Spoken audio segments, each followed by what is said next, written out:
હાલ વિઘ્નહર્તા દેવ ગણેશજીની શ્રદ્ધા અને ઉત્સાહપૂર્વક ઉજવણી થઈ રહી છે ત્યારે ભરૂચ જિલ્લાના અને વાલિયા તાલુકાના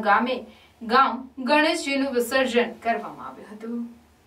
વાલિયા તાલુકાના વિઠ્ઠલ ગામે પણ ગણપતિ બાપાનું વિસર્જન કરવામાં આવ્યું હતું ત્યારે ગામના સરપંચ હેમલતાબેન યોગેશભાઈ વસાવા તેમજ ગણેશ યુવક ગ્રુપ વિઘ્નહર્તા ગ્રુપના યુવાનો તેમજ ગામના સેવાભાવી મહેશભાઈ સોમાભાઈ વસાવા, રાજેશભાઈ વસાવા, નિલેશભાઈ, રાજુભાઈ, વિપુલભાઈ, પાર્થકુમાર તેમજ ગ્રામજનો તેમજ વડીલો મિત્રોએ પણ ગણેશજીના વિસર્જન નિમિત્તે ઉત્સાહભેર ભાગ લીધો હતો।